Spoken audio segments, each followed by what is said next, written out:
Hey writers, you should be getting excited. Your story is almost ready to publish. But there's one final step in the writing process before publishing, and that's editing.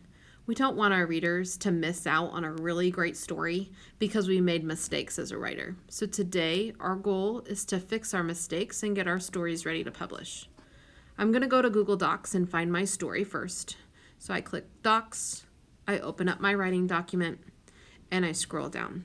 You're going to notice, just like you see in my story, that your teacher has gone in and made a couple of changes for you. They've taken off your color highlights, and they've also taken out those headings that we put in there about the different parts of your story. So now our story just looks like paragraphs, and that's what our final story should look like.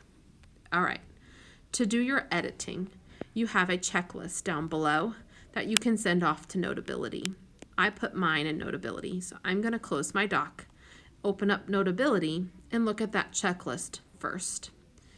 My editing checklist. The first thing it tells me to do is read my writing 4 times. So I'm going to look at that first thing, I'm going to go back to my document, and I would read through my story 4 times. The reason you're doing that is you're going to catch a lot of your own mistakes by just reading it and realizing, oops, I forgot a word there. Oh, whoops, I didn't put a period at the end of my sentence. So fix anything you notice as you're reading. Then go back to your editing checklist. The second thing says, I wrote incomplete sentences. You're going to go back to your document. You're going to read your writing through, again, looking to make sure you have complete sentences. Next up, I started each sentence with a capital letter.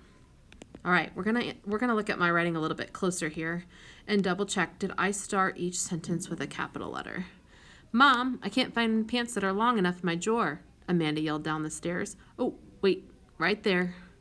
I have Amanda, and it's lowercase, and it should be capitalized for 2 different reasons. 1, it is the beginning of the sentence, and 2, it's her name. So I'm going to take a moment, tap right where I need to tap in my writing on my iPad, and that can be a little challenging sometimes to get your mouse in the right spot. Sometimes you might need to delete the whole word and retype the whole thing to make your edit. That's okay, but now it's capitalized and ready to go. Keep on going. Make sure I didn't have any other. Oh, here's another one. Amanda, after the period, not capitalized. I'm going to go in. It's the beginning of my sentence again. And I'm going to change it to capitalized Amanda. All right. Keep going through. Looks like the rest of my sentences are capitalized. So I'm going to go back. I would do that for my whole story. I'm just giving you a preview of that work. My next thing is, are all proper nouns capitalized? Proper nouns are the names of people, names of places that have specific names. So when I go back, it's going to be if you use your character's name, like Amanda, I had to recapitalize that in a couple spots. I'm looking to see if there's any other places I used. Oh, here's her name again. And notice it's even underlined blue. So you know what? Maybe they're recognizing I needed to capitalize it. If you're noticing little marks and you're writing underlines in red or underlines in blue, those do mean something. So one of these other ones is going to come up here in a moment.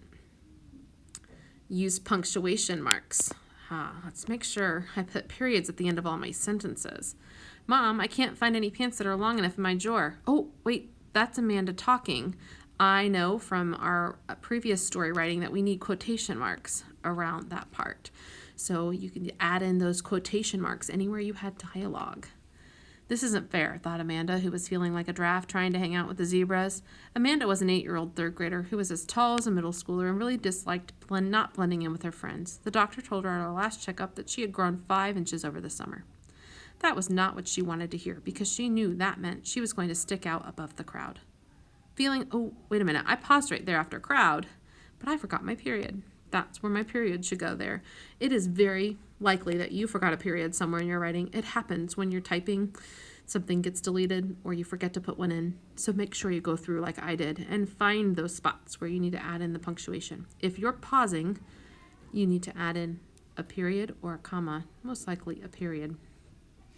Feeling a lack of confidence, she pulled the same pair of long jeans out of her hamper and hoped that no one at school would notice that she wore them yesterday. Oh, here's another spot at the very end of my paragraph. I forgot my period. Okay, back to my checklist. The final item is I fixed all my spellings. Here's where iPad does such great things for us. Because if you have any words underlined in red, like my word is right here, disliked, that tells you it's spelled wrong. So when I tap on the word disliked, it makes a suggestion to me, and it tells me that disliked is actually spelled with just one S. So I can tap that, and it's going to fix it for me. Technology can be super helpful. So if you have red underlines in your spellings, you're going to tap those words and let your iPad help you.